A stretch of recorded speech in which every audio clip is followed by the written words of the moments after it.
Hello friends, এই ভিডিওটিতে আমরা আলোচনা করব আপকামিং চাকরি পরীক্ষার জন্য কিছু গুরুত্বপূর্ণ অঙ্কের প্রশ্ন এবং উত্তর নিয়ে। তো আজকের প্রথম প্রশ্নটি দেখে নিই। আজকের প্রথম প্রশ্নটি হচ্ছে, তিনটি সংখ্যার সমষ্টি 136 যদি প্রথম ও দ্বিতীয় সংখ্যার অনুপাত 2:3 এবং দ্বিতীয় এবং তৃতীয় সংখ্যার অনুপাত 5:3 হয়, তবে দ্বিতীয় সংখ্যাটি কত? তো তিনটি সংখ্যার হচ্ছে সমষ্টি কত? 136। এবং এখানে কি বলছে? প্রথম ও দ্বিতীয় সংখ্যার অনুপাত। তার মানে প্রথম আর হচ্ছে দ্বিতীয়, প্রথম আর দ্বিতীয় সংখ্যার অনুপাত কত আছে? 2:3, 2:3। এবার কি বলছে? দ্বিতীয় এবং তৃতীয় সংখ্যার অনুপাত, মানে দ্বিতীয় অ্যান্ড তৃতীয় সংখ্যার অনুপাত কত দেওয়া আছে? 5:3, 5:3। এবার আমরা কি করব? এটা হচ্ছে একসাথে প্রথম, দ্বিতীয় এবং তৃতীয় সংখ্যার অনুপাত বের করব। আমরা এখানে প্রথম, দ্বিতীয় অ্যান্ড তৃতীয়। তো এটার হচ্ছে শর্টকাট টেকনিক আছে কীভাবে বের করব। প্রথম সংখ্যা বের করার জন্য সোজাসুজি গুণ করব, 5 দুগুণি 10। এবং দ্বিতীয় সংখ্যা যখন বের করব তখন কোনাকুনি গুণ করতে হবে, 3 5 15। এবং তৃতীয় সংখ্যা যখন বের করব তখন কি করতে হবে? সোজাসুজি গুণ করতে হবে, 3 3 9। এবার আমাদের কি বলছে? তিনটি সংখ্যার সমষ্টি মানে যোগফল 136। আর এখানে তিনটি সংখ্যার যোগফল কত? 10 আর 15 25, 25 আর 9 34, 9 আর 5 14, 4 হাতে 1 2 3 34। তার মানে এখানে তিনটি সংখ্যার যোগফল কত বলছে? 136। মানে 34কে 136কে 34 দিয়ে ভাগ করতে হবে, যেটা দেওয়া থাকে ওটা দিয়ে ভাগ করতে লাগে। তার মানে তিনটি সংখ্যার যোগফল কত? 34। আর এখানে তিনটি সংখ্যার যোগফল দেওয়া আছে 136, তার জন্য 136কে 34 দিয়ে ভাগ। এবার বের করতে বলছে আমাদের কোন সংখ্যাটা? দ্বিতীয় সংখ্যাটি বের করতে বলছে। দ্বিতীয় সংখ্যাটা কত? 15।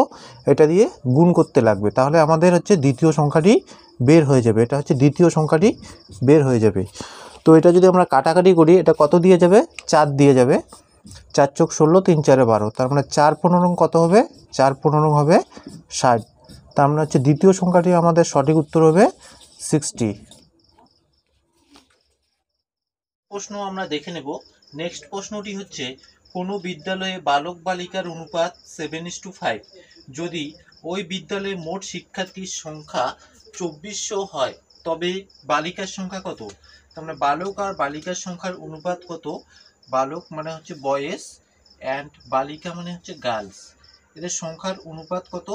7:5। এবার এখানে কি বলছে? যদি ওই বিদ্যালয়ে মোট শিক্ষার্থীর সংখ্যা হচ্ছে 2400 হয়, মোট শিক্ষার্থীর সংখ্যা হচ্ছে কত? 2400। আর এখানে হচ্ছে মোট শিক্ষার্থীর সংখ্যা কত? 5 আর সাথে 12, মানে 12 দিয়ে ভাগ করতে হবে। এবার কি বের করতে বলছে? তবে বালকের সংখ্যা কত? বালক কত? বালক হচ্ছে 7, তো আমরা 7 দিয়ে গুণ করতে হবে। তো এটা যদি কাটাকাটি করি, 12 দুগুণে 24 আর 2টে 0, তো আমরা 200 ইন্টু 7, 7 দুগুণে 14 আর 2টে 0, তার মানে 1400 হচ্ছে সঠিক উত্তর হবে। বালকের সংখ্যা হচ্ছে 1400। নেক্সট আরেকটি গুরুত্বপূর্ণ প্রশ্ন দেখব। এ ও বি এর আয়ের অনুপাত 3:4, তাদের খরচের অনুপাত 2:3 হলে প্রত্যেককে 200 টাকা সঞ্চয় করে এ আর বি এর আয়ের কত? তার মানে এ আর বি এর আয়ের অনুপাত, তার মানে কি হবে? এ অনুপাত বি, তাদের আয়ের অনুপাত, আয় মানে হচ্ছে ইনকাম, আয়ের অনুপাত কত? 3:4। এবং কি বলছে? তাদের হচ্ছে খরচের অনুপাত, খরচ হচ্ছে এক্সপেন্ডিচার, খরচের অনুপাত কত? 2:3। প্রত্যেককে হচ্ছে 200 টাকা করে সঞ্চয় করে যখন আয় থেকে এক্সপেন্ডিচার হচ্ছে বিয়োগ করা হয়, তখন কি হয়? সেভিং হয়। সেভিং মানে সঞ্চয়।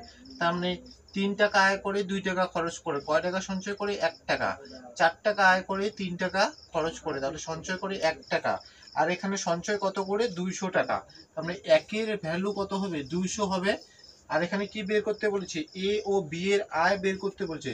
তাহলে এ এর আয় যখন বের করব তখন কি? এ এর আয় কত? 3 টাকা, তাহলে 3 দিয়ে গুণ করব, তাহলে 3 দুগুণে কত হবে? 600 টাকা হবে। এবং বি এর আয় যখন বের করতে বলছে, বি এর আয় কত হবে? 4 দিয়ে গুণ করব, 200কে 4 দিয়ে গুণ করলে 4 দুগুণে কত হবে? 4 দুগুণে 800 টাকা। বি এর আয় হবে 800 টাকা। তো এ এর আয় হচ্ছে 600 আর বি এর আয় হচ্ছে 800। এটি হচ্ছে সঠিক।